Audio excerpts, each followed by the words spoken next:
नमस्कार दोस्तों, मेरे YouTube चैनल में आपका स्वागत है। आज की कहानी है मायके में परायेपन का दर्द। माँ की 13वीं के बाद अपने घर लौटने के लिए मायके की सीढ़ियाँ उतरते हुए मैं मन ही मन बुदबुदाई, अब मैं यहाँ कभी नहीं आऊँगी। माँ के जाने के बाद अब इस घर में आने का कोई आकर्षण ही नहीं बचा था। ऐसा नहीं था कि मायके के निकटतम रिश्ते में कोई भी नहीं था। पिताजी के अतिरिक्त 2 भाई भी थे, लेकिन ये सभी रिश्ते दिल से कम और खून से अधिक जुड़े होने के कारण बोझ ढोने के समान ही थे। इनसे अभी तक जुड़े रहने के पीछे माँ ही केंद्र बिंदु थी। कई बार जब मैं माँ से मिलने जाती तो पिताजी तो मिलते ही थे, लेकिन दूसरे शहरों से माँ से औपचारिकता बस मिलने के लिए आए किसी न किसी भाई से भी मुलाकात हो जाती थी। अपने प्रति उनके उदासीन व्यवहार को देखकर उनके साथ एक दिन का समय काटना भी भारी हो जाता था और यह सोचकर हैरानी होती थी कि क्या ये वही भाई हैं जिनके साथ मेरा बचपन बीता था। उस समय छोटी छोटी ज़रूरतों के लिए दोनों मुझ पर आश्रित रहते थे। छोटा सौरभ कहता, दीदी मुझे स्कूल के लिए देर हो रही है, प्लीज़ मेरे जूते पॉलिश कर दो। तो बड़ा गौरव कहता था, दीदी मेरे कपड़े निकाल दो। और भी उनको जाने कितनी फरमाइशें थीं जो मुझसे बड़े हक से पूरा करने के लिए कहते थे, और मैं भी यंत्र चालित उनको पूरा करती रहती थी, क्योंकि मैं उनकी बड़ी बहन थी और मैं वह सब करना अपना कर्तव्य समझती थी। फिर बड़े होने पर सब समाप्त। क्या भाई का विवाह बहन और भाई के बीच आत्मीय रिश्तों को समाप्त करने की सीमा रेखा होती है, जिसके कारण उनके बीच इतना परायापन आ जाता है। मेरे पिता ने कभी नहीं सोचा था कि माँ के हाड़ मांस के बने शरीर के अंदर कोई भावना या इच्छा भी है। उनके लिए तो वे मात्र भोग्या ही रहीं। पिता द्वारा अपमान सहकर भी वे जी जान से हम सब की परवरिश में जुटी रहती थी। बचपन से ही मैंने अपनी माँ का यही रूप देखा था।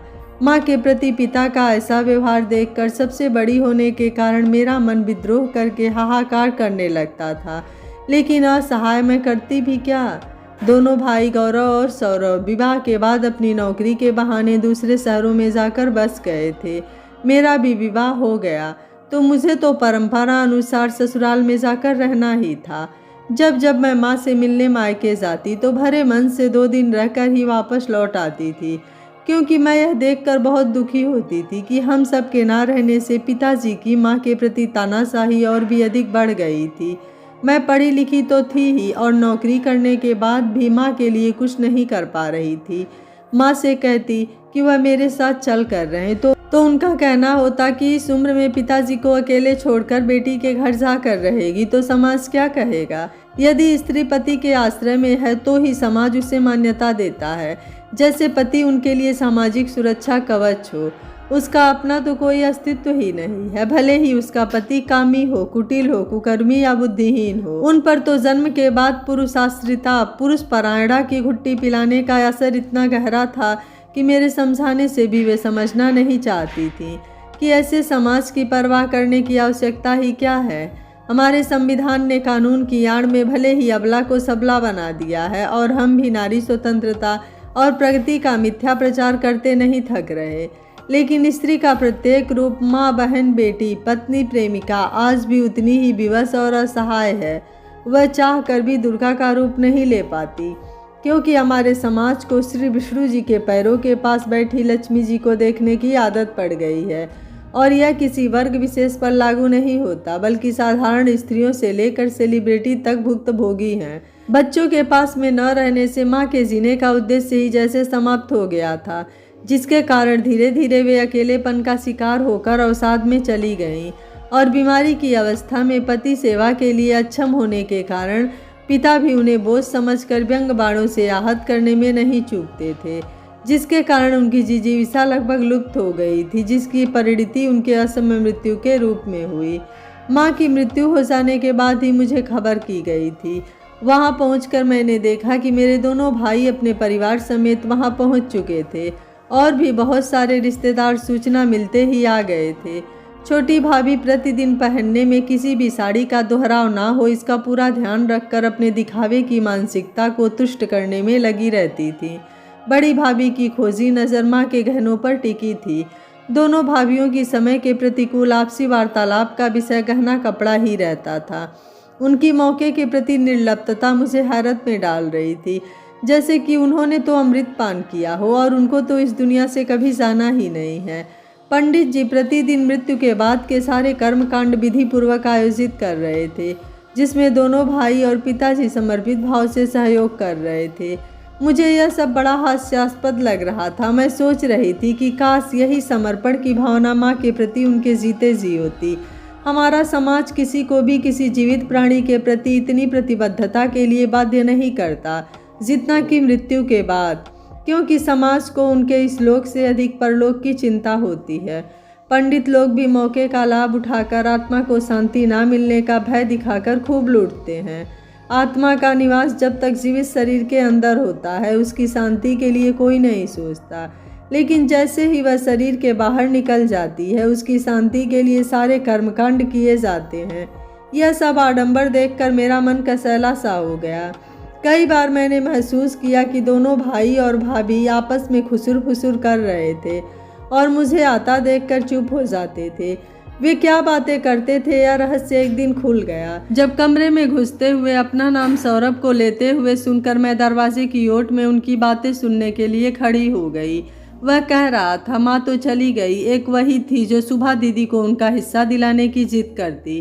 पिताजी ने तो दादाजी से अपने अहंकार वश उनके जीते जी ही उनसे रिश्ता तोड़ लिया था और कहा था कि वे उनकी कमाई संपत्ति पर कभी थूकने भी नहीं आएंगे, और उसके बाद उन्होंने कभी उनसे संपर्क भी नहीं रखा।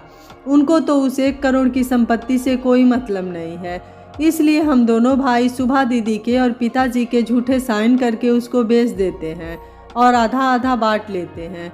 इतना सुनना था कि छोटी भाभी ताली बजाकर खुश होते हुए बोली, तब तो बड़ा मज़ा आएगा। कब से मैं जड़ाऊ कंगन खरीदने की सोच रही हूँ। पैसा मिलते ही सबसे पहले मैं अपनी इच्छा पूरी करूँगी। गौरव ने कहा, हाँ, पहली बात तो सुबह दीदी को पता चलेगा तो वे समाज के डर से कुछ बोलेंगी नहीं, और दूसरा, जब वे कोई कानूनी कार्यवाही नहीं करेंगी तो कोर्ट को भी क्या पड़ी तहकीकात करने की। वकील को भी थोड़ा हिस्सा दे देंगे, क्या जाता है। वैसे भी जमीन गांव में है जहां हर काम जुगाड़ से होता है। उनकी स्वीकृति मिलते ही सभी खुशी से चिल्लाने लगे। मैं उल्टे पैरों लौट आई। उनके मंसूबे सुनकर जैसे किसी ने मेरे कानों में पिघला हुआ शीशा उड़ेल दिया हो, ऐसा प्रतीत हुआ। मेरे पैरों तले जमीन खिसक गई। मन बहुत आशांत हो गया यह सोचकर कि माँ की चिता की आग अभी ठंडी भी नहीं हुई थी और ये लोग। मैं अपने कमरे में आकर बिस्तर पर औधी लेटकर माँ माँ कहकर रोने लगी। इस समय मुझे माँ की बहुत कमी महसूस हो रही थी और मैं अपने आप को बहुत असहाय और अकेला महसूस कर रही थी। मैं समझ गई कि संपत्ति में मेरा कोई हिस्सा ना देना चाहने के कारण ही वे मुझसे छिपाकर बातें करते थे, जैसे मैं तो उस घर में पैदा ही नहीं हुई। और सबसे हास्यास्पद बात तो यह है कि दोनों भाइयों के पास अपनी कमाई हुई संपत्ति की कोई कमी नहीं थी। सबसे अधिक कमी में तो मैं जी रही थी, क्योंकि पिताजी के गैर जिम्मेदाराना स्वभाव के कारण मेरा विवाह एक छोटे से सरकारी कर्मचारी के साथ कर दिया गया था।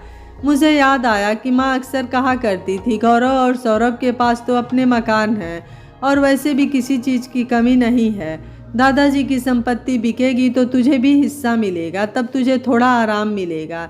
मैं तो कई बार दोनों को कह चुकी हूँ कि मेरे जीते जी ज़मीन और मकान को बेच दो, जिससे कि मैं तेरी तरफ से निश्चिंत होकर मरूं। लेकिन दोनों यह कहकर टाल देते हैं कि इतनी जल्दी क्या है, अभी तो आपकी उम्र बहुत लंबी है। माँ को क्या पता था कि उनके मन में क्या चल रहा है। किस तरह माँ के जाते ही उनका खून सफ़ेद हो गया, सोचकर ही मेरा मन वितृष्णा से भर उठा।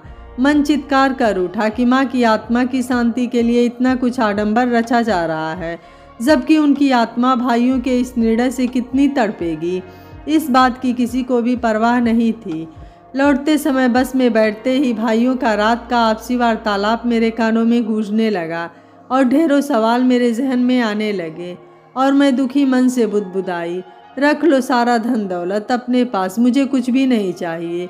जब माँ के लिए ही तुम अपना कोई कर्तव्य नहीं समझते थे तो मेरी क्या गिनती होगी। कम से कम तुम लोगों का असली रूप तो मेरे सामने आया, जिससे कि मैं तुम लोगों से रिश्ता तोड़ने का निर्णय दृढ़ता से ले पाऊंगी। मुझे कोई आत्मग्लानि नहीं होगी। सदियों से यही परंपरा चली आ रही है कि बेटी और बहन ब्याह होते ही अपने मायके के सभी अधिकारों से वंचित कर दी जाती हैं, क्योंकि कन्यादान रिवाज के तहत उनका दान कर दिया जाता है, जिसके कारण उनका विवाह होते ही मायके वाले, खासकर भाई, उसे कहते हैं कि उसका विवाह हो गया है, इसलिए उनको वहाँ किसी भी कार्यकलाप में दखलंदाजी करने का अधिकार नहीं है। वे मायके में मेहमान की तरह रहती हैं। उनका स्वागत मेहमान की तरह होता है। उनका विवाह करते ही उनके प्रति वे अपने कर्तव्यों की तीसरी समझते हैं। उसके बाद यदि उन्हें कभी आर्थिक सहायता की आवश्यकता होती है तो थोड़ा बहुत उन्हें दान स्वरूप दे दिया जाता है, लेकिन उनका अधिकार कुछ भी नहीं माना जाता। भाई उसे अपने समान अधिकार देने में अपने पुरुषत्व को चुनौती देने के समान समझता है। मायके की संपत्ति में संविधान द्वारा बहनों को भाई का सहभागी होने का कानून तो बन गया है, लेकिन वास्तविकता में कितनी बहनें और बेटियां हैं जो अपने अधिकारों के लिए कोर्ट का दरवाज़ा खटखटाती हैं। समाज क्या कहेगा कि सोच उनके पैरों में बेड़ियां डाल देती है। और फिर हमारे देश के कानून की व्यवस्था और कानून के रखवाले इतने लचर हैं कि उन पर भरोसा करना भी समय और पैसे की बर्बादी से अधिक कुछ नहीं है। इसलिए जब तक लोगों की मानसिकता बेटियों के प्रति सहयोगात्मक नहीं होगी, उनको कभी न्याय नहीं मिलेगा। ज़रूरत है कि बेटियों को बचपन से ही अधिकारों के मामले में भाइयों के समकक्ष समझा जाए और माता पिता अपने जीते जी वसीयत में दोनों के लिए बराबर का अधिकार लिख दें। बस कंडक्टर की आवाज़ से मेरा ध्यान भंग हुआ और मैंने बस से उतरकर उस रास्ते पर भरपूर दृष्टि डाली जिस पर मैं माँ से मिलने के लिए महीने में कम से कम एक बार तो अवश्य बस से यात्रा करती थी। लेकिन इस बार उस रास्ते पर मेरी यह अंतिम यात्रा थी। मेरी आंखों से आंसू छलछला आए, माँ से बिछड़कर हमेशा की तरह, लेकिन इस बार आंसू आने का प्रायोजन भिन्न था। यह कहानी आपको कैसी लगी आप मुझे अपनी राय कमेंट बॉक्स में ज़रूर दीजिएगा। वीडियो पसंद आया है तो वीडियो को लाइक शेयर एंड चैनल को सब्सक्राइब कर लीजिएगा। Thank you for watching. मिलते हैं अगली कहानी में।